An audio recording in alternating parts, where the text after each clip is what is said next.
बलि के द्वारा देवताओं की पराजय। अदिति के व्रत तपस्या से संतुष्ट हो भगवान का वामन रूप में अवतार, बलि के पूर्व जन्म का प्रसंग तथा बलि पर वामन जी की कृपा। लोमश जी कहते हैं, इसी बीच में दैत्यों ने पाताल निवासी राजा बलि के पास आकर इंद्र की सारी चेष्टाएं कह सुनाई।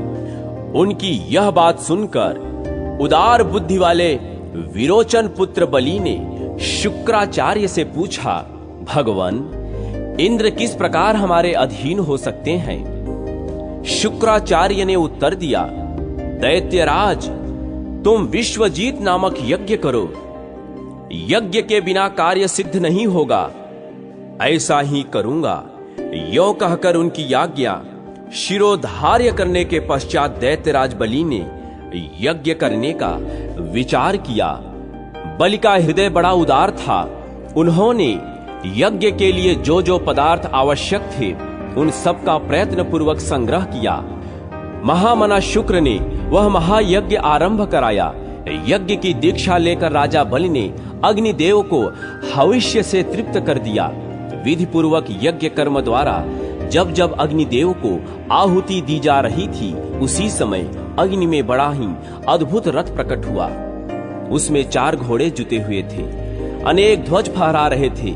वह महान कांतिमान रथ भांति भांति के शस्त्रों से संयुक्त और अनेकानेक अस्त्रों से अलंकृत था। रथ प्रकट होने के पश्चात शुक्राचार्य की आज्ञा लेकर बलि ने अवभृत स्नान किया। फिर उस रथ की पूजा करके राजा बलि उस पर आरूढ़ हुए और दैत्यों की सेना के साथ लेकर इंद्र से युद्ध करने के लिए तत्काल ही स्वर्गलोक में जा पहुंचे। देवपुरी को दैत्यों द्वारा घिरी हुई देख वह श्रेष्ठ देवता बहुत देर तक परस्पर विचार करके बृहस्पति जी से बोले, महाभाग अब हम क्या करें? दैत्यों के प्रधान वीर युद्ध की इच्छा से यहाँ आ पहुंचे हैं। उनकी यह बात सुनकर बृहस्पति जी ने कहा, देवताओं, यह दैत्य लोग अभी अभी यज्ञ समाप्त करके शुक्राचार्य की आज्ञा लेकर यहाँ आए हैं। ये सभी इस समय तपस्या और पराक्रम के द्वारा अजेय हैं। गुरु का यह वचन सुनकर संपूर्ण देवता लज्जित हो गए। इंद्र की भी बुद्धि काम नहीं दे रही थी। वे गुरु की फटकार पाकर लज्जा युक्त और चिंता मग्न हो गए। सब देवता भय से व्याकुल हो कश्यप जी के पवित्र आश्रम पर गए। वहां उन सब ने माता अदिति से दैत्यों की सारी चेष्टाएं कह सुनाई। वह अप्रिय समाचार सुनकर पुत्र वत्सला अदिति ने कश्यप जी से कहा, महर्षि, देवताओं पर बड़ी भारी विपत्ति आई है। मेरी बात सुनी और सुनकर उसके लिए कोई उपाय करें। प्रजापते, देवता अमरावती छोड़कर आपके आश्रम में आए हैं, आप उनकी रक्षा करें। अदिति की बात सुनकर कश्यप ने कहा, भामिन, इस समय असुरों का क्षय बड़ी भारी तपस्या के द्वारा ही हो सकता है। देवताओं की कार्य सिद्धि बहुत शीघ्र नहीं हो सकती। महाभागे, मैं तुम्हारे मनोरथ की सिद्धि के लिए यह व्रत बतला रहा हूं। शुभे, इसे प्रयत्न पूर्वक शास्त्रोक्त विधि के अनुसार करो। देवी, भाद्रपद मास में 10वीं तिथि को मनुष्य संयम नियम के साथ पवित्रता पूर्वक रहकर भगवान विष्णु की प्रसन्नता के लिए एक भुक्त व्रत करें, एक ही बार भोजन करें। सुंदरी, भगवान भक्तों को चाहिए वह संपूर्ण मनोवांछित वरों के ईश्वर साक्षात श्री हरि की प्रार्थना करें। प्रार्थना का मंत्र इस प्रकार है, हे नाथ, मैं आपका भक्त हूं और 10वीं से लेकर 3 दिन तक व्रत करना चाहता हूं। विष्णु, इसके लिए आप आज्ञा दें। इसी मंत्र से जगदीश्वर श्री हरि की प्रार्थना करनी चाहिए। एक ही बार भोजन करें। वह एक बार का भोजन भी केले के पत्ते में ही ग्रहण करना चाहिए। उस भोजन में नमक वर्जित है। व्रती पुरुष एकादशी तिथि को यत्न पूर्वक उपवास करे और रात्रि काल में विशेष चेष्टा के द्वारा जागता रहे। फिर द्वादशी तिथि में विधि पूर्वक भली भांति उत्तम ब्राह्मणों को भोजन कराकर कुटुंबी जनों के साथ पारण करे। इस प्रकार 12 महीनों तक प्रतिमास आलस्य छोड़कर इस व्रत का अनुष्ठान करें। वर्ष के अंत में पुनः भाद्रपद मास आने पर एकादशी को अपनी शक्ति के अनुसार सोने या चांदी की विष्णु प्रतिमा बनाकर उसे कलश पर स्थापित करें। उसी में यत्न पूर्वक भगवान विष्णु की पूजा करके व्रती पुरुष सब दोषों की शांति के लिए श्रवण नक्षत्र अथवा पाप विनाशिनी द्वादशी तिथि का उपवास करें। महाभागे, इस प्रकार तुम इस कल्याणमय व्रत का अनुष्ठान करो। पतिव्रता अदिति ने देवताओं की कार्य सिद्धि के लिए पूर्ण एकाग्रता के साथ कश्यप जी के बताए हुए उस व्रत का पालन किया। 1 वर्ष तक इस प्रकार व्रत करने से भगवान श्री हरि संतुष्ट हो गए। ब्राह्मणों, उस समय श्रवण नक्षत्र युक्त द्वादशी तिथि को भगवान का वामन रूप में प्रादुर्भाव हुआ। वह ब्रह्मचारी बालक का रूप धारण करके परम शोभायमान दिखाई देते थे। उनके 2 भुजाएं थी, कमल के समान खिले हुए सुंदर नेत्र थे। उनके श्रीअंगों की कांति अलसी के फूल की भांति श्याम थी। वह वनमाला से अलंकृत थे। अदिति देवी पूजा के मध्य में ही भगवान का इस रूप में दर्शन पाकर आश्चर्यचकित हो उठी। उस समय उन्होंने कश्यप जी के साथ भगवान का इस प्रकार स्तवन किया, जो कारण के भी परम कारण हैं। उन विश्वात्मा, विश्व श्रेष्ठा तथा अजन्मा श्री हरि को नमस्कार है, नमस्कार है।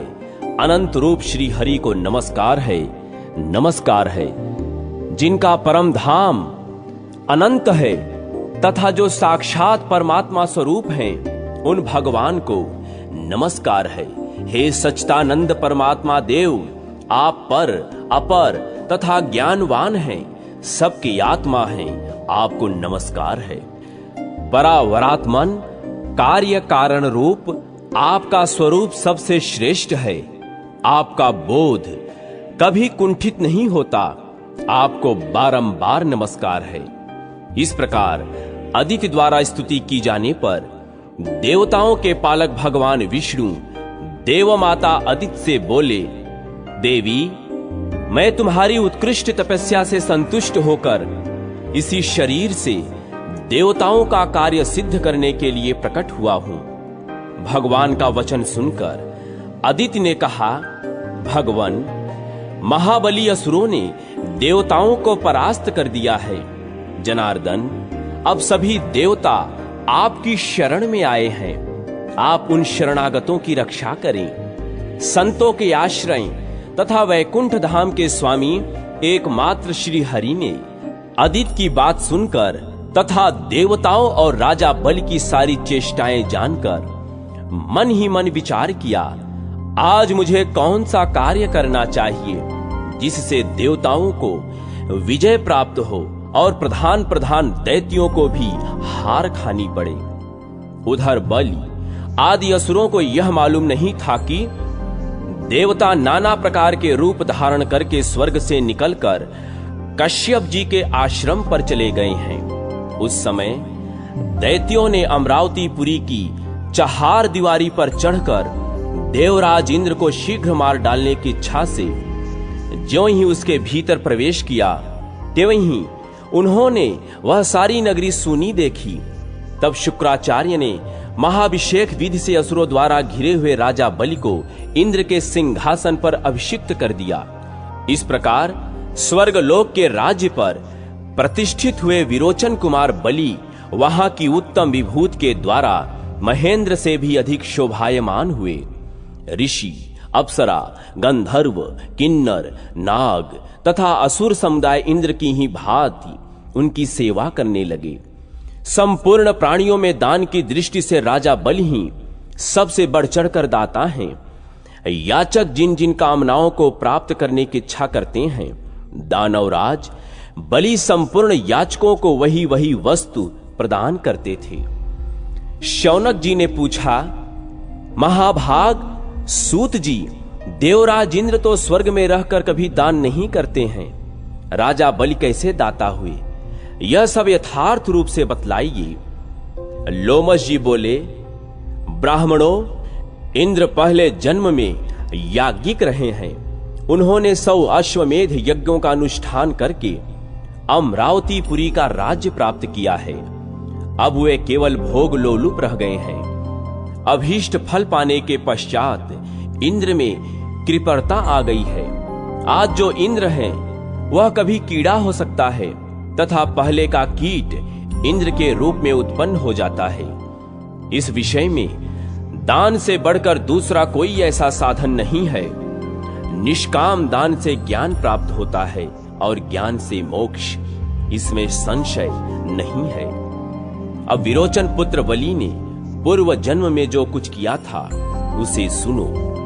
प्राचीन काल में देवताओं और ब्राह्मणों की निंदा करने वाला एक महापापी जुआरी था।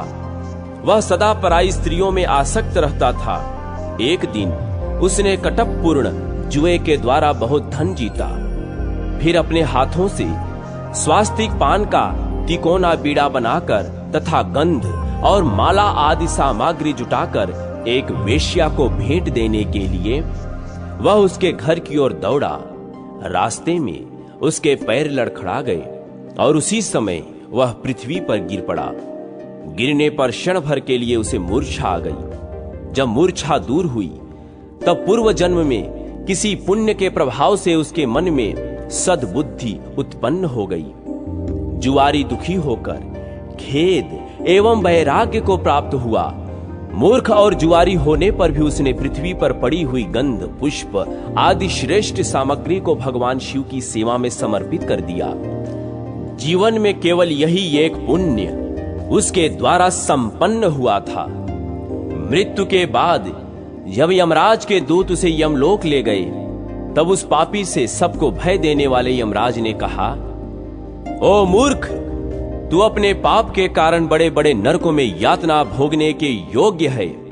उसने कहा, यमराज, यदि मेरा कोई पुण्य भी हो तो उसका भली भांति विचार कर लीजिए। तब चित्रगुप्त ने यूं कहा, तुमने देहांत होने के समय पृथ्वी पर पड़े हुए कुछ गंध और पुष्प आदि को भगवान शिव के उद्देश्य से दान किया है। परमात्मा शिव को वह सामग्री समर्पित की है। उस सत्कर्म के फल से तुम्हें 3 घड़ी के लिए इंद्र का प्रसिद्ध पद प्राप्त होगा। चित्रगुप्त की बात सुनकर जुआरी ने कहा, मैं सबसे पहले अपना शुभ कर्म भोगूंगा। उसके ऐसा कहने पर उदार बुद्धि वाले बृहस्पति जी संपूर्ण देवताओं के साथ तत्काल वहां आ पहुंचे और उस जुआरी को ऐरावत हाथी पर चढ़ाकर इंद्र भवन ले गए। वहां पवित्र आत्मा बृहस्पति ने इंद्र को समझाया, पुरंदर, तुम मेरी आज्ञा से इस जुआरी को 3 घड़ी के लिए अपने सिंहासन पर बिठाओ। गुरु की बात मानकर इंद्र उदासीन भाव से राज्य छोड़कर अन्यत्र चले गए। तदनंतर जुआरी को देवराज के भवन में पहुंचाया गया। तब जुआरी ने वहां दान करना आरंभ किया। महादेव जी के उस प्रिय भक्त ने ऐरावत हाथी को अगस्त को दे दिया। उसकी बुद्धि बड़ी उदार थी। उसने उच्चैश्रवा नामक घोड़ा विश्वामित्र को दे दिया। उसका महान यश फैला हुआ था। उसने कामधेनु गाय महर्षि वशिष्ठ को दे दी और चिंतामणि नामक रत्न गालव मुनि को समर्पित कर दिया। उस महातेजस्वी दाता ने कल्प वृक्ष उठाकर कौंडिन्य मुनि को दे दिया।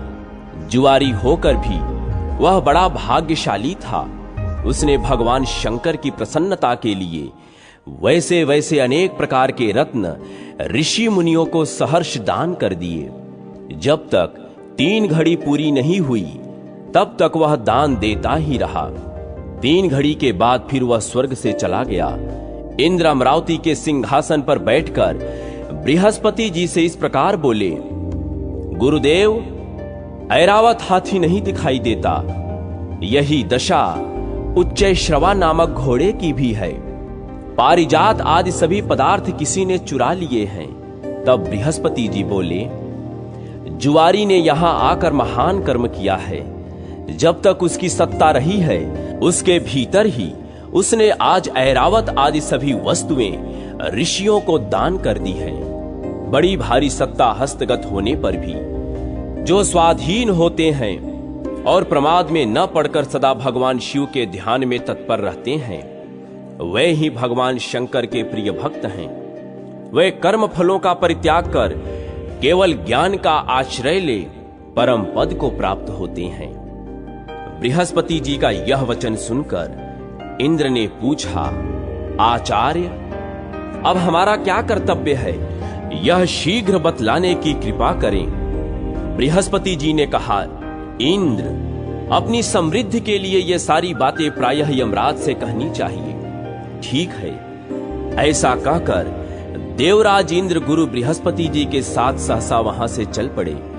अपना कार्य सिद्ध करने की इच्छा से जब इंद्र संयमनीपुरी में पहुंचे, तब यमराज ने उनका बड़ा आदर और सत्कार किया।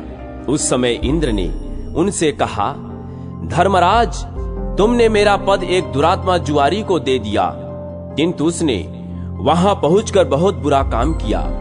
तुम सच मानो, उसने मेरे सभी रत्न इन ऋषियों को दान कर दिए हैं।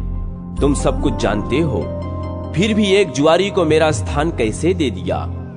तब धर्मराज ने इंद्र से इस प्रकार कहा, तुम बड़े बड़े देवेश्वरों के राजा हो, बूढ़े हो गए हो, किंतु अभी तक तुम्हारी राज्य विषयक आसक्ति दूर नहीं हुई।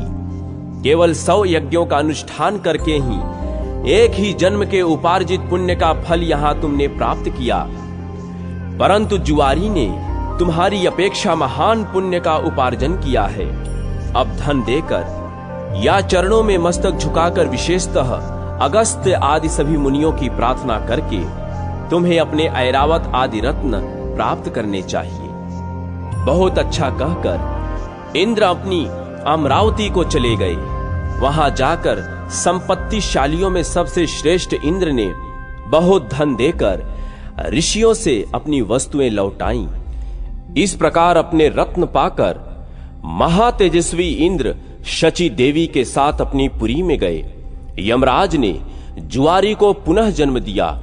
वह अपने किसी कर्म विपाक से विरोचन का पुत्र हुआ। उस समय उसकी माता का नाम सुरुचि था।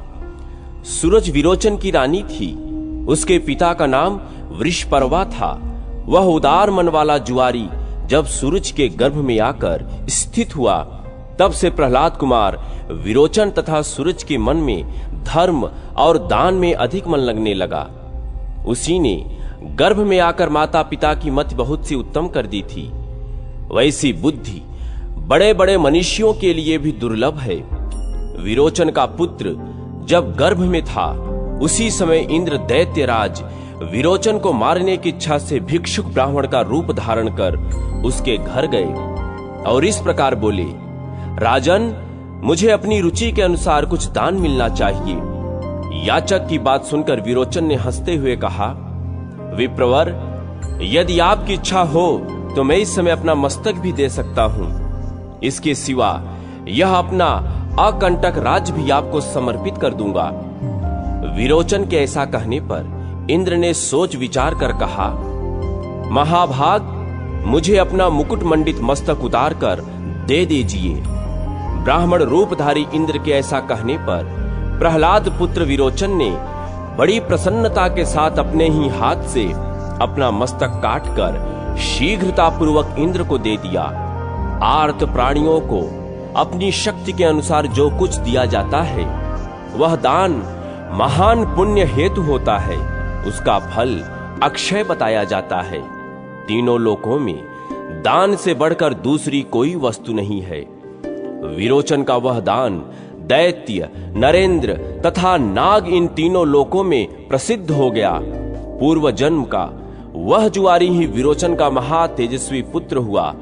पिता के मरने पर जब उसका जन्म हो गया, तब उसकी पतिव्रता माता ने अपने शरीर त्याग दिए और वह तत्काल पतिलोक चली गई। शुक्राचार्य ने उसी पुत्र को पिता के सिंहासन पर अभिषिक्त किया। वही महायशस्वी कुमार लोक में बलि के नाम से विख्यात हुआ। हम ये बात पहले ही बता आए हैं कि राजा बलि से त्रस्त होकर संपूर्ण महाबली देवता कश्यप जी के शुभाश्रम पर चले गए थे। देवपुरी में महायशस्वी बलि जब इंद्र के पद पर प्रतिष्ठित हुए, तब वे अपनी तपस्या से स्वयं ही सूर्य बनकर तपने लगे। स्वयं ही इंद्र, अग्नि और वायु का काम करने लगे। महात्मा बलि ने धर्मराज के न होने पर भी धर्मलोक का संचालन किया। वह स्वयं ही ईशान होकर ईशान कोण में विराजमान हुए। वह नैऋत्य कोण और पश्चिम में क्रमशः निऋत्य तथा वरुण हुए। राजा बलि ही उत्तर दिशा में धनाध्यक्ष कुबेर बनकर रहने लगे। इस प्रकार वह अकेले ही तीनों लोकों का पालन करते थे। पूर्व जन्म में जुआरी के रूप में रहकर उन्होंने भगवान शंकर का पूजन किया था। उस पूर्वाभ्यास के कारण ही बलि इस जन्म में भी शिव पूजा के परायण थे। शिव पूजा करते थे और बड़े बड़े दान किया करते थे। एक दिन श्रीमान राजा बलि अपने गुरु शुक्राचार्य के साथ दैत्येंद्रों से घिरे हुए अपनी सभा में बैठे थे। उस समय उन्होंने दैत्यों को संबोधित करते हुए कहा, संपूर्ण असुर पाताल छोड़कर यहीं मेरे समीप निवास करें। इस कार्य में विलंब नहीं होना चाहिए। यह सुनकर शुक्राचार्य हंस पड़े और बलि को समझाते हुए इस प्रकार बोले, सुव्रत, यदि तुम यहीं आकर निवास करना चाहते हो तो 100 अश्वमेध यज्ञों द्वारा अग्निदेव की आराधना करो। वह भी यहां नहीं, कर्म भूमि भारत वर्ष में उपस्थित होकर करो। इस कार्य में तुम्हें विलंब नहीं करना चाहिए। अच्छा, ऐसा ही करूंगा। यों कहकर मनस्वी महात्मा बलि तत्काल स्वर्ग लोक को छोड़कर दैत्यों तथा शुक्राचार्य जी के साथ भूलोक में चले आए। उन्होंने सेवकों को भी साथ ले लिया था। नर्मदा नदी के तट पर भृगकच्छ नाम से प्रसिद्ध जो महान तीर्थ है, वहां पहुंचकर दैत्यराज ने संपूर्ण पृथ्वी को जीतकर अपने अधिकार में कर लिया। तत्पश्चात गुरु की आज्ञा ले अनेक अश्वमेध यज्ञों द्वारा उन्होंने बड़ी भक्ति के साथ भगवान का आराधन किया। विरोचन पुत्र बलि सत्यवादियों में सबसे श्रेष्ठ थे। उन्होंने ब्रह्मा और आचार्यों का वर्ण करके 16 ऋत्विजों का वर्ण किया। फिर महात्मा शुक्र ने भली भांति परीक्षा लेकर बलि को यज्ञ की दीक्षा दी और उनके द्वारा 99 यज्ञों का अनुष्ठान करवाया। तत्पश्चात बलि ने अंतिम अश्वमेध यज्ञ पूर्ण करने का विचार किया। जब तक उनके 100 यज्ञ पूरे हों, उसके पहले मैं पूर्वोक्त प्रसंग बतला देना चाहता हूं। पहले कहा जा चुका है कि अदिति देवी ने उत्तम व्रत का अनुष्ठान किया और उस व्रत से संतुष्ट होकर भगवान श्री हरि वामन ब्रह्मचारी के रूप में उनके पुत्र होकर प्रकट हुए। परमेष्ठी ब्रह्मा ने आकर उन्हें यज्ञोपवीत दिया। महात्मा चंद्रमा ने दंडकाष्ठ प्रदान किया। परम अद्भुत मृग चर्म और मेखला मंगाई गई। पृथ्वी देवी ने उन्हें चरण पादुका भेंट की। इसी तरह और लोगों ने भी वट रूपधारी भगवान विष्णु को अन्य आवश्यक वस्तुएं अर्पित की। तदनंतर कश्यप और अदिति को प्रणाम करके महातेजस्वी वामन जी यजमान बलि के यज्ञशाला में गए। उस समय सुरेश्वर गण उन वेदांत वेद श्री विष्णु की महिमा का गान कर रहे थे। अनेक प्रकार के रूप और वेश धारण करने वाले भगवान ने उस यज्ञ में पहुंचकर सामवेद की ऋचाओं का विधि पूर्वक गान किया। साम गान के अनंतर वे इस प्रकार बोले, राजन, दैत्यराज हिरण्यकशिप के पुत्र प्रहलाद जी हुए, जो बड़े तेजस्वी, जितेंद्रिय तथा विष्णु भक्त हैं, जिन्होंने दैत्यराज की सभा में अतिशय तेजस्वी भगवान नरसिंह को प्रकट किया था। महाभाग उन्हीं प्रहलाद जी के पुत्र तुम्हारे पिताजी थे, जो संसार में विरोचन के नाम से विख्यात हुए। उन महात्मा ने स्वयं ही अपना मस्तक दान करके इंद्र को संतुष्ट किया था। राजन, तुम उन्हीं महात्मा विरोचन के पुत्र हो। तुमने बड़े उत्तम यश का विस्तार किया है। तुम्हारे यश रूपी महान दीपक की ज्योति में संपूर्ण देवता पतंगों के समान दग्ध हो गए हैं। तुमने इंद्र को भी जीत लिया है, इसमें संशय नहीं है। सुव्रत, मैं तुम्हारे सब चरित सुन चुका हूं। तुम बड़े मनस्वी हो तथा तीनों लोकों में अधिक से अधिक दान करने वाले दाता के रूप में तुम्हारी ख्याति है। तथापि मेरे लिए तुम्हें 3 पग पृथ्वी दे देनी चाहिए। तब विरोचन कुमार बलि ने हंसकर कहा, महाभाग, मैं पर्वत, बड़े बड़े जंगल तथा संपूर्ण द्वीपों सहित समूची पृथ्वी तुम्हें दूंगा। तुम मेरी दी हुई इस भूमि को ग्रहण करो। वामन जी ने कहा, दैत्यराज, स्वयं चलते समय मेरे 3 पगों से जितनी पृथ्वी मापी जाए उतनी ही मुझे दीजिए। ब्रह्मचारी की बात सुनकर बलि ने हंसते हुए कहा, बहुत अच्छा, लीजिए। यों कहकर बलि ने कश्यप कुमार वामन जी का भली भांति पूजन किया। उस समय बड़े बड़े ऋषि तथा मुनीश्वर महातेजस्वी बलि के सौभाग्य की सराहना कर रहे थे। वामन जी का पूजन करके राजा बलि ज्यों ही उन्हें दान देने को उद्यत हुए, त्यों ही शुक्राचार्य ने उन्हें रोक दिया और कहा, दैत्यराज, ब्रह्मचारी के रूप में ये साक्षात विष्णु हैं, इन्हें तुम दान न देना। ये तो इंद्र का कार्य सिद्ध करने के लिए आए हैं और तुरंत तुम्हारे यज्ञ में विघ्न डाल रहे हैं। अतः अध्यात्म तत्व का प्रकाश करने वाले ये विष्णु तुम्हारे द्वारा इस समय पूजा पाने के योग्य नहीं हैं। इन्होंने ही पहले मोहिनी रूप धारण किया था। उस समय देवताओं को तो अमृत पिलाया और राहु को मार डाला। इन्होंने ही दैत्यों का संहार किया है और महाबली काल नेमि भी इन्हीं के हाथों मारा गया है। ये ही ईश्वर हैं और ये ही संपूर्ण विश्व के पालक हैं। महामते, अब तुम अपने मन से हित और अहित सबका विचार करके कोई काम करो। गुरु शुक्राचार्य के इस प्रकार समझाने पर राजा बलि ने हंसकर मेघ गर्जना के समान गंभीर वाणी में कहा, गुरुदेव, जिन वाक्यों द्वारा आपने मुझे विचलित किया है वे सब मेरे हित की दृष्टि से ही कहे गए हैं। तथापि विचार दृष्टि से देखने पर आपके हितकारक वचन भी मेरे लिए अहितकारक ही होंगे। ब्रह्मचारी का रूप धारण करके आए हुए इन भगवान विष्णु को मैं इनकी मांगी हुई वस्तु अवश्य दूंगा। ये विष्णु संपूर्ण कर्मों और उनके फलों के भी स्वामी हैं, इसलिए दान के सबसे उत्तम पात्र हैं। जिनके हृदय में ये सदा विराजमान रहते हैं वे मनुष्य भी सर्वोत्तम पात्र माने जाते हैं। यह बात ध्रुव सत्य है। जिनके नाम से यहाँ सब कुछ पवित्र कहा जाता है, जिनके चिंतन से ये वेद, यज्ञ, मंत्र तथा तंत्र आदि सभी पूर्णता को प्राप्त होते हैं, वे ये ही हैं। ये समस्त विश्व के स्वामी सर्वात्मा श्री हरि आज कृपा करके मेरा उद्धार करने के लिए यहाँ पधारे हैं। इस बात को आप यथार्थ माने, इसमें संशय नहीं है।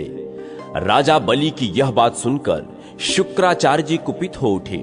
उन्होंने धर्मवत्सल दैत्यराज को रोषपूर्वक शाप देना आरंभ किया। वे बोले, ओ मूर्ख, तू मेरी आज्ञा का उल्लंघन करके दान करना चाहता है, इसलिए राज्य लक्ष्मी से वंचित हो जा। अथाह बोध वाले अपने महात्मा शिष्य को इस प्रकार शाप देकर शुक्राचार्य ने अपने आश्रम को चले जाने का निश्चय किया।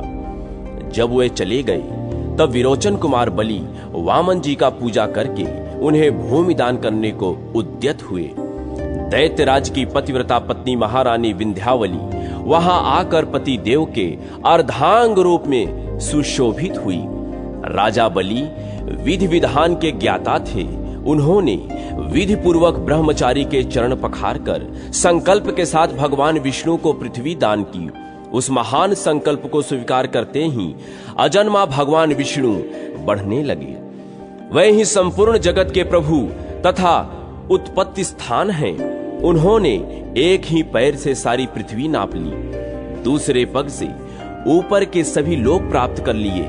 उनका वह द्वितीय पग सत्यलोक में जाकर ठहरा था। परमेष्ठी ब्रह्मा ने अपने कमंडल के जल से भगवान के उस चरण को पखारा। भगवान के चरण पखारने से जो चरणों तक तैयार हुआ, उसी से संपूर्ण पापों का नाश करने वाली तथा सबके लिए परम मंगलमयी श्री गंगा जी प्रकट हुई, जिन्होंने अपने पावन जल से तीनों लोकों को पवित्र किया, सगर के सभी पुत्रों का उद्धार किया तथा जिनके जल से महाराज भगीरथ ने उस समय भगवान शंकर का जटाजूट भर दिया था। भगवान विष्णु की चरण धूल से युक्त गंगा नामक तीर्थ सब तीर्थों में प्रधान है। इसे ब्रह्मा जी ने प्रकट किया और राजा भगीरथ ने भूतल पर उतारा है। संपूर्ण चराचर जगत को भगवान ने 2 ही पगों से माप लिया। फिर उस विराट स्वरूप को छोड़कर देवाधिदेव भगवान जनार्दन पुनः वामन ब्रह्मचारी के रूप में अपने आसन पर विराजमान हुए। उस समय देवता, गंधर्व, मुनि, सिद्ध और चारण यज्ञपति भगवान विष्णु का दर्शन करने के लिए बलि के यज्ञ में आए। ब्रह्मा जी ने वहां आकर परमात्मा श्री हरि का स्तवन किया। गंधर्वपतियों ने गीत गाए तथा अप्सराओं, विद्याधारियों और किन्नरों ने विशेष समारोह के साथ नृत्य किया। महात्मा बलि के यज्ञ मंडप में प्रहलाद जी भी पधारे। अन्यान दैत्यपति भी बड़ी उतावली के साथ वहां आ पहुंचे। उस समय भगवान वामन ने बलि की पत्नी विंध्यावली से हंसकर कहा, देवी, तुम्हारे पति के द्वारा आज मुझे 3 पग पृथ्वी मिलनी चाहिए। उसकी पूर्ति इस समय कहां से होगी? इसका उत्तर शीघ्र दो। विंध्यावली बड़ी साध्वी थी। उसे इस घटना से तनिक भी विस्मय नहीं हुआ। वह भगवान त्रिविक्रम से इस प्रकार बोली, देव, आप समस्त लोकों के एकमात्र स्वामी हैं।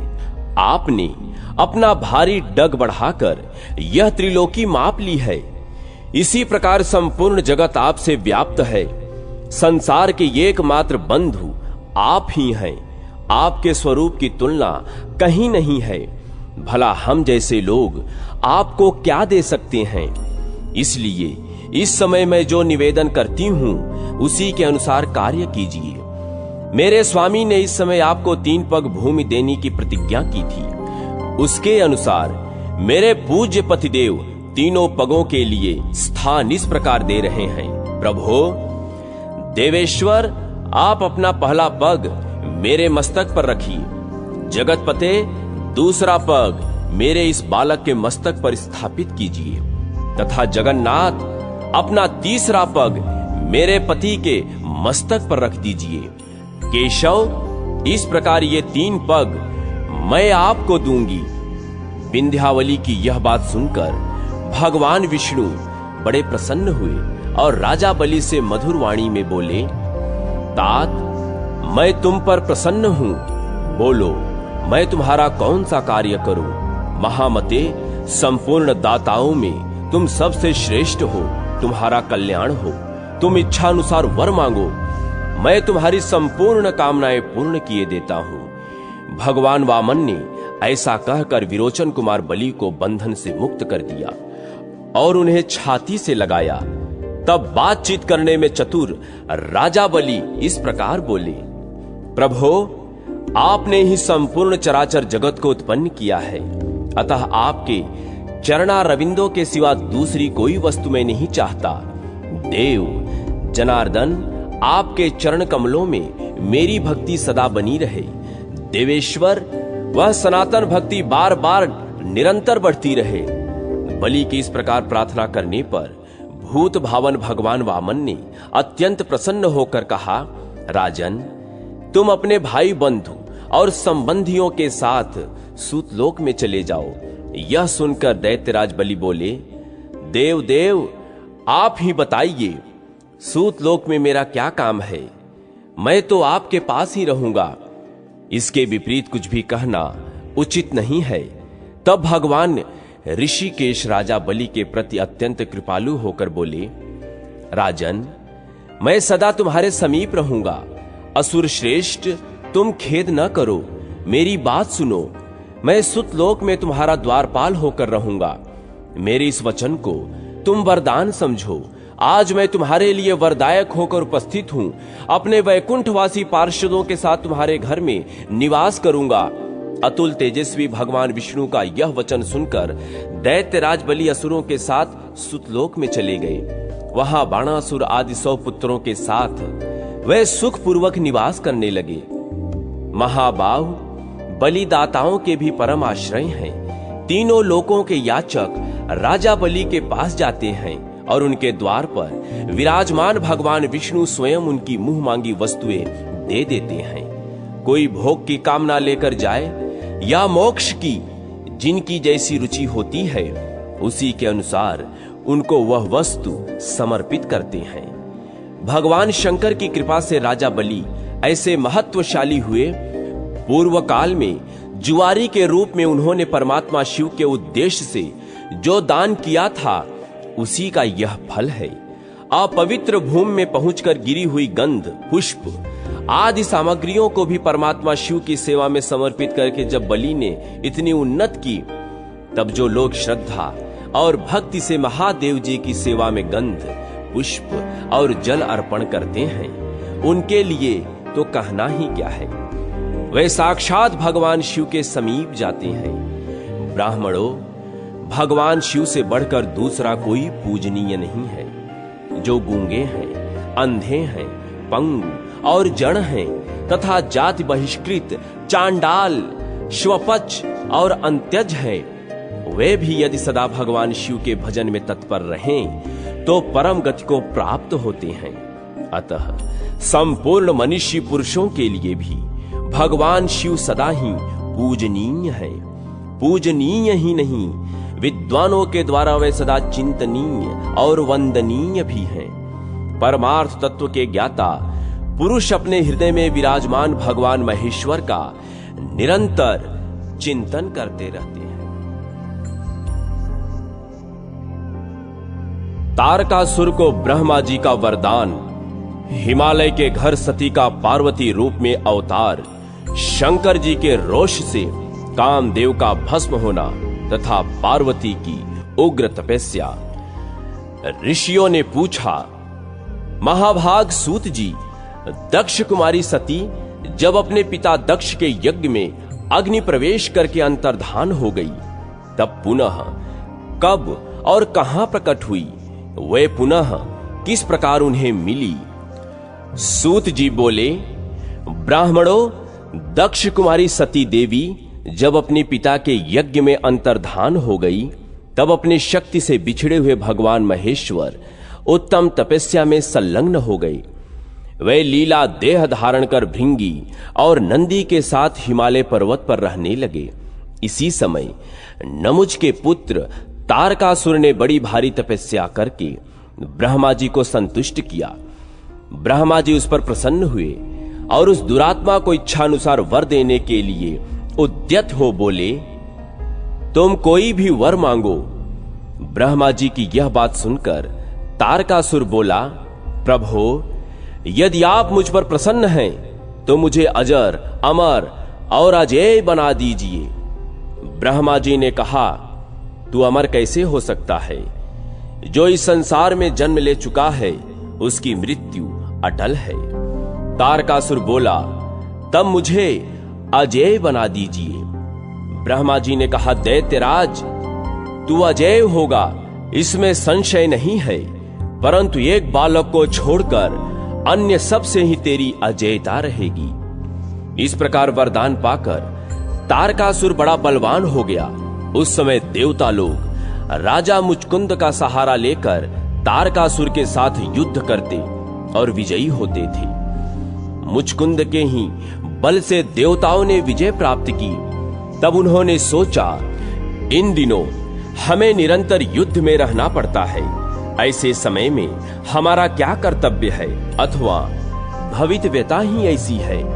ऐसा विचार करके वे ब्रह्मा जी के लोक में गए और उनके सामने खड़े होकर स्तुति करने लगे। स्तुति के पश्चात वे बोले, महाभाग, प्रभो, आप दैत्यपतियों से हमारी रक्षा करें।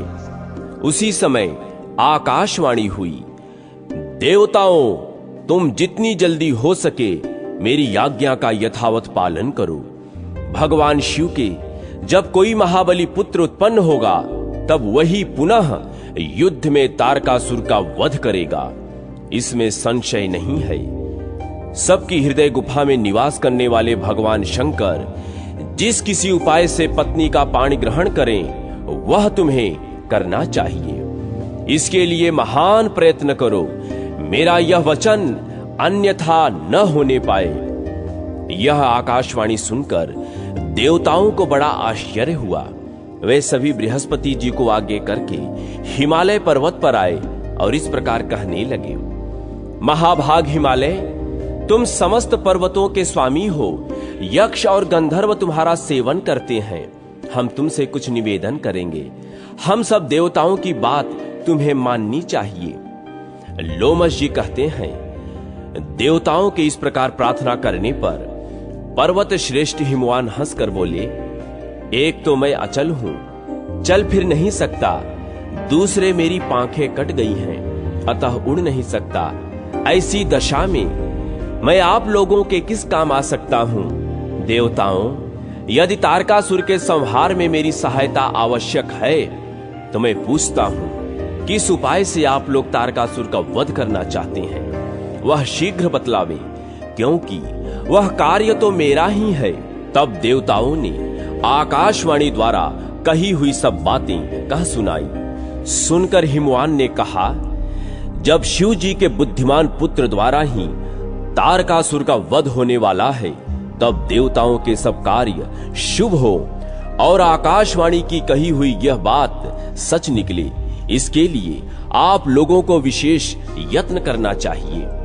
देवता बोले, गिरिराज, आप देवताओं का कार्य सिद्ध करने के उद्देश्य से भगवान शंकर के विवाह के लिए स्वयं ही एक कन्या उत्पन्न करें।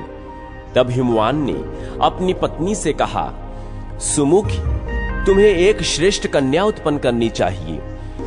यह सुनकर मेना ने हंसते हुए कहा, महामते, मैंने आपकी बात सुन ली, परंतु कन्या स्त्रियों को शोक में डालने वाली होती है।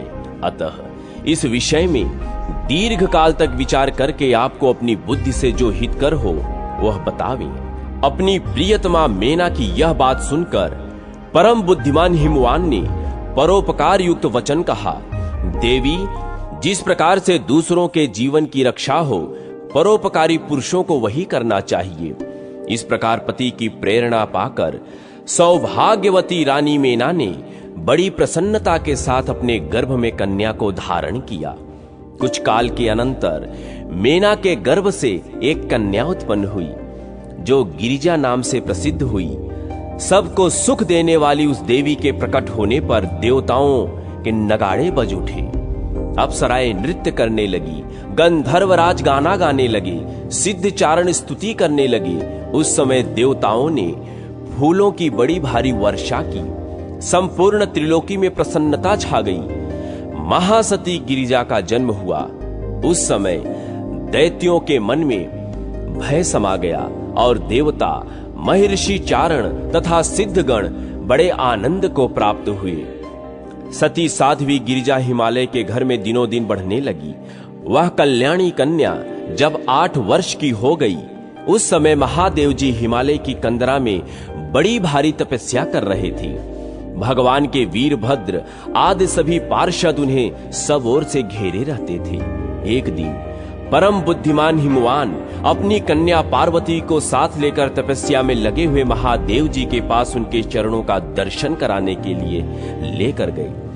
हिमवान ने देखा, सबके स्वामी भगवान शिव तपस्या में लगे हुए हैं। उनके नेत्र बंद हैं, मस्तक पर जटाजूट शोभा पा रहा है, जिसे चंद्रमा की कला विभूषित किए हुए हैं। वे वेदांत वेद्य परमात्मा शिव एक श्रेष्ठ आसन पर विराजमान हैं। दर्शन करके हिमवान ने भगवान के चरणों में मस्तक झुकाया और मन ही मन बड़ी प्रसन्नता का अनुभव किया।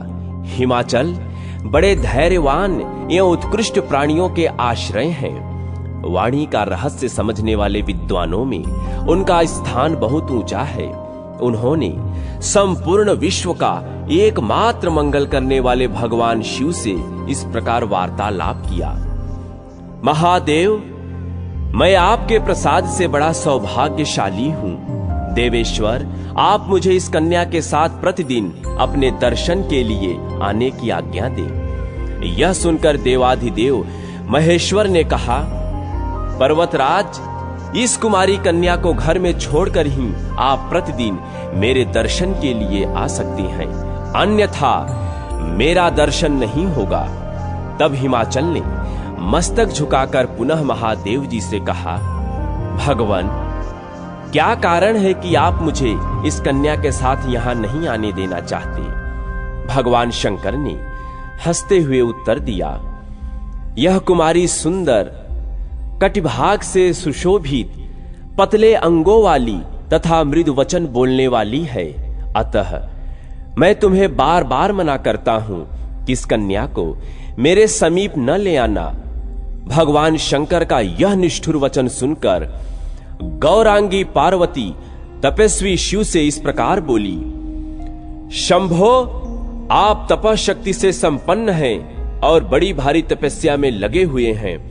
आप जैसे महात्मा के मन में जो यह विचार उत्पन्न हुआ है, यह केवल इसलिए है कि यह तपस्या निर्विघ्न चलती रहे।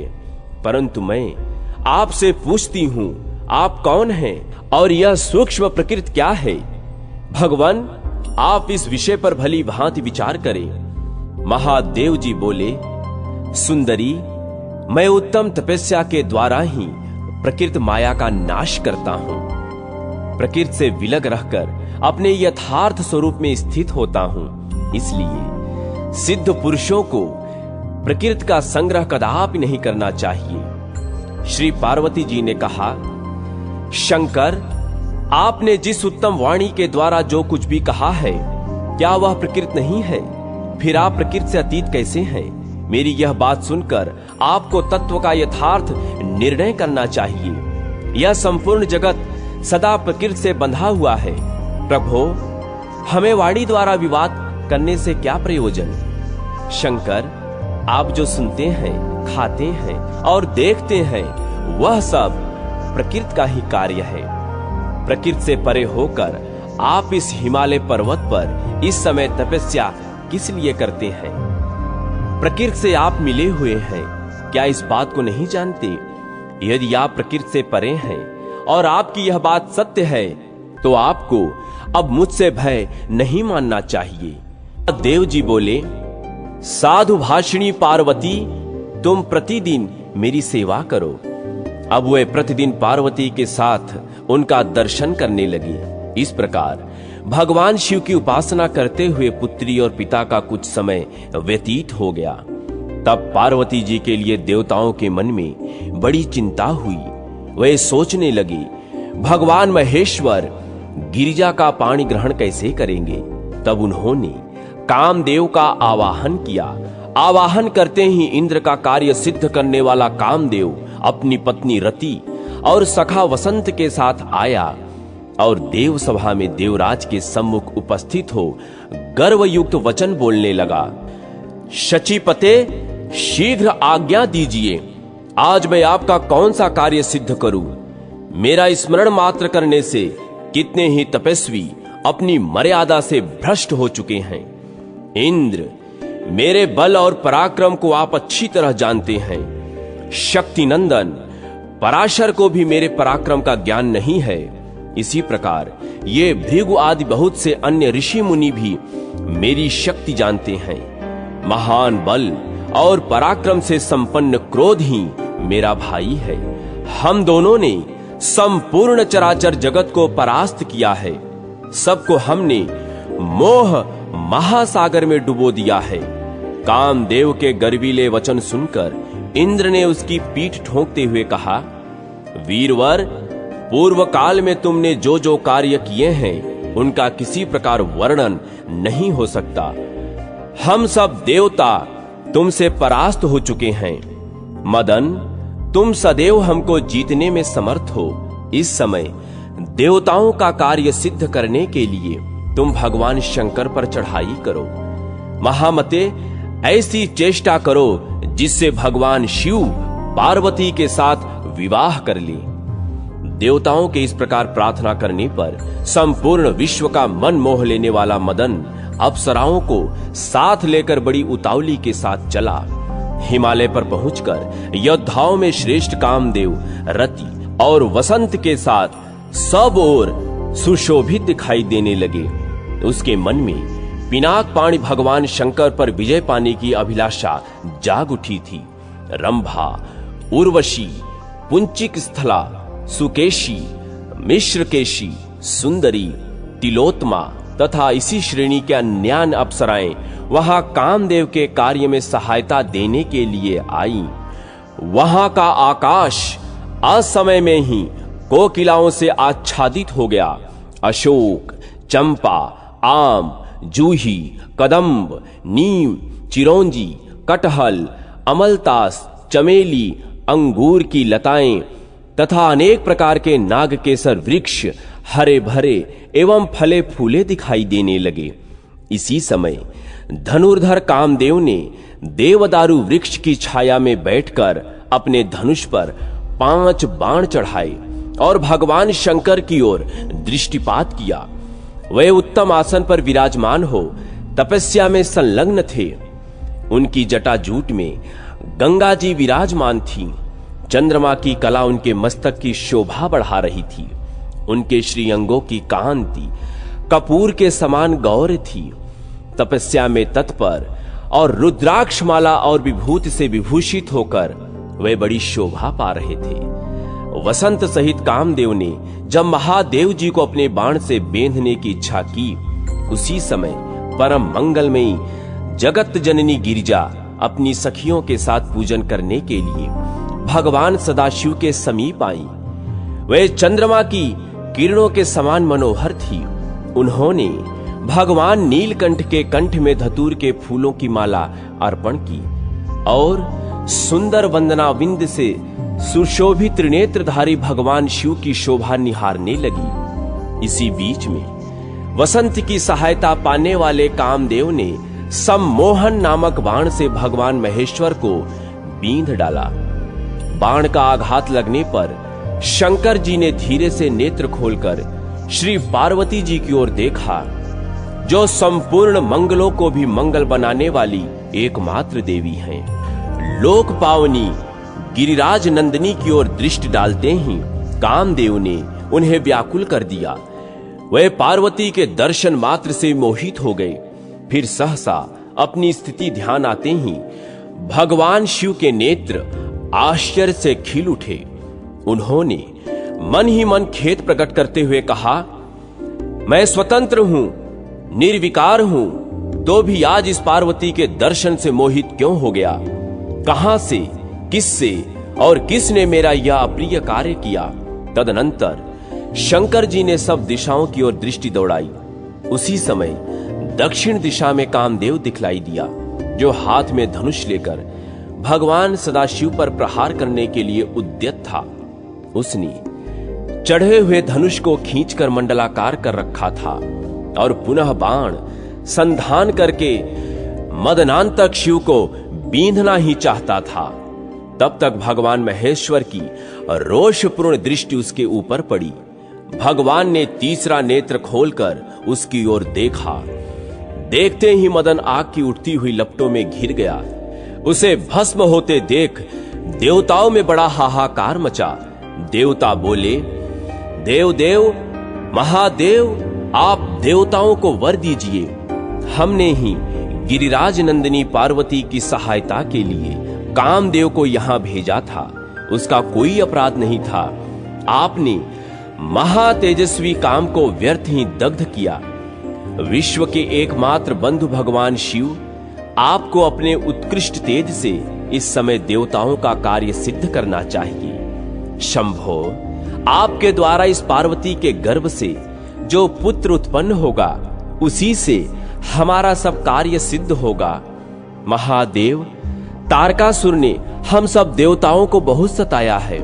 उसके भय से हमारी रक्षा करने के लिए इस कामदेव को जीवन दान दे। आप पार्वती जी का पाणी ग्रहण करें। महाभाग, देवताओं का कार्य सिद्ध करने में आप अपनी शक्ति लगावें। गजासुर से आप ही ने हम सब देवताओं का उद्धार किया है। कालकुट विष से भी आप ही ने हमारी रक्षा की है। भगवान, यह कामदेव देवताओं का कार्य सिद्ध करने के लिए यहां आया था। यह हमारे उपकार में संलग्न रहा, अतः आप इसकी रक्षा कीजिए। तब भगवान महेश्वर ने देवताओं से रुष्ट होकर कहा, देवगण, तुम सबको कामना रहित होना चाहिए। इंद्रादि देवता जब जब कामदेव को आगे रखकर चले हैं, तब तक अपनी मर्यादा से भ्रष्ट हुए हैं, दुख में पड़े हैं और दीनता के भागी हुए हैं। अतः मैंने सबकी शांति के लिए कामदेव को जलाया है। तुम सब देवता, असुर, महर्षि तथा दूसरे प्राणी भी अब निर्भय होकर तपस्या में मन लगाओ। आज संपूर्ण जगत को मैंने काम और क्रोध से शून्य कर दिया है। देवताओं, यह पापी काम दुख की जड़ है, अतः आज मैं इसे जीवन दान नहीं दूंगा। तुम अवसर की प्रतीक्षा करो।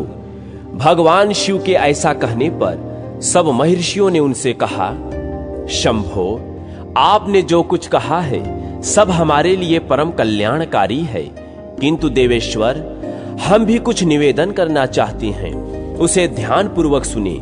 जिस प्रकार इस संसार की सृष्टि हुई है उसके अनुसार काम ही इसका अधिष्ठान है। काम के बिना यह सृष्टि कैसे होगी? यह विश्व काममय है। इससे ऊपर उठे हुए आप परमेश्वर ही निष्काम हैं।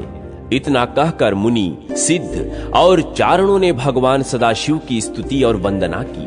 तदनंतर वे वहां से शीघ्र ही अंतर्धान हो गए। कामदेव को जलाकर महादेव जी अदृश्य हो गए। उस समय पार्वती जी वहां रति को रोती हुई देखकर बोली, सखी, तुम शोक न करो, मैं कामदेव को जीवन दिलाऊंगी। पार्वती जी की इस प्रकार आश्वासन देने पर पतिव्रता रति ने पति को पुनः प्राप्त करने के लिए बड़ी भारी तपस्या आरंभ की। तदनंतर पार्वती भी वहीं रहकर तपस्या में रत हो गई। उस समय माता पिता ने उन्हें रोकते हुए कहा, बेटी, अभी तू बालिका है, शीघ्र घर चल, तू तपस्या का श्रम उठाने योग्य नहीं है। पार्वती बोली, माता और पिताजी, मैं घर नहीं चलूंगी, आप मेरी प्रतिज्ञा सुनिए। मैं उत्तम तपस्या के द्वारा भगवान शंकर को पुनः यहीं बुलाकर उनका वरण करूंगी। यों कहकर मनस्विनी पार्वती एकाग्र चित्त हो बड़ी उग्र तपस्या के साथ भगवान शिव का आराधन करने लगी। उस समय जया, विजया, माधवी, सुलोचना, सुश्रुता, श्रुता, शुकी, प्रमलोचा, सुभगा, श्यामा, चित्रांगी, वारुणी और सुधा, ये तथा और भी बहुत सी सखियां गिरिराज नंदिनी की सेवा में रहने लगी। परमात्मा रुद्र ने कामदेव को जहां दग्ध किया था वहीं एक वेदी बनाकर पार्वती जी उस पर विराजमान हुई। वह अन्न और फल त्याग कर केवल हरे पत्ते खाकर रहने लगी। तत्पश्चात हरे पत्ते भी छोड़ दिए और सूखे पत्तों पर निर्वाह करने लगी। आगे चलकर जब उन्होंने सूखे पत्ते भी त्याग दिए तब वे अर्पणा नाम से विख्यात हुई। सूखे पत्ते छोड़ने पर वे कुछ काल तक केवल जल पर रहीं, फिर उसे भी छोड़कर वायु पीकर रहने लगी। इस प्रकार सती साध्वी गिरिजा दीर्घ काल तक तपस्या में लगी रहीं। भगवान शंकर की प्रसन्नता के लिए मन में उत्तम निष्ठा रखकर पार्वती उग्र तपस्या द्वारा आराधन करती रहीं। पार्वती के उस महान तप से संपूर्ण चराचर जगत संतप्त होने लगा। तब देवता और असुर सब मिलकर ब्रह्मा जी की शरण में गए। देवता बोले, भगवान, आपने ही संपूर्ण चराचर जगत की सृष्टि की है। हम देवताओं की रक्षा करने के योग्य आप ही हैं। देवताओं की यह बात सुनकर ब्रह्मा जी ने मन ही मन चिंतन किया। चिंतन से उन्हें ज्ञात हुआ कि पार्वती की तपस्या से बड़ी अद्भुत दावाग्नि प्रकट हुई है। यह जानकर ब्रह्मा जी बड़ी शीघ्रता से परम अद्भुत क्षीर सागर के तट पर गए। वहां जाकर उन्होंने अति शोभायमान शेष शैया पर सोए हुए भगवान विष्णु का दर्शन किया। लक्ष्मी देवी उनके दोनों चरणार बिंदों की निरंतर सेवा कर रही थीं। गरुण जी कुछ दूर पर मस्तक झुकाए हाथ जोड़े प्रभु की सेवा में खड़े थे। श्रीकांति, तुष्टि, वृत्ति और दया आदि देवियां भी भगवान की सेवा में संलग्न थी। 9 शक्तियों से संपन्न भगवान विष्णु अपने पार्षदों से घिरे हुए थे। कुमुद, कुमुदवान, सनक, सनंदन, महाभाग, सनातन, प्रसुप्त, विजय, अरिजित, जयंत, जयंत सेन, परम कांतिमान, जय, सन्नत कुमार, उत्तम, तपस्वी नारद, तुम्बुरु, महाशंख, पांचजन्य, कौमोद की गदा, सुदर्शन चक्र तथा परम अद्भुत श्रांग नामक धनुष, ये सब वहां ब्रह्मा जी को मूर्तिमान दिखाई दिए। सब देवताओं ने परमात्मा भगवान विष्णु के समीप जाकर उनसे प्रार्थना पूर्वक कहा, महाविष्णु, हम पार्वती जी की अत्यंत उग्र तपस्या से जले जा रहे हैं और संतप्त होकर आपकी शरण में आए हैं। आप हमारी रक्षा करें। तब शेषनाग की शैया पर बैठे हुए परमेश्वर श्री हरि इस प्रकार बोले, देवताओं, आज तुम लोगों को साथ लेकर परमेश्वर महादेव जी के साथ चलता हूं। हम सब लोग मिलकर उनसे प्रार्थना करें कि वे पार्वती जी के साथ विवाह करने को उद्यत हो। भगवान शिव पुराण पुरुष हैं, सबके अधीश्वर हैं। वे सबके लिए वरेण्य, वरणीय अथवा सेव्य हैं। उत्तम स्वरूप की पराकाष्ठा हैं तथा वे ही परात्पर परमात्मा हैं। इस समय वे तपस्या में लगे हैं। हम सब लोग उन्हीं की शरण में चलें।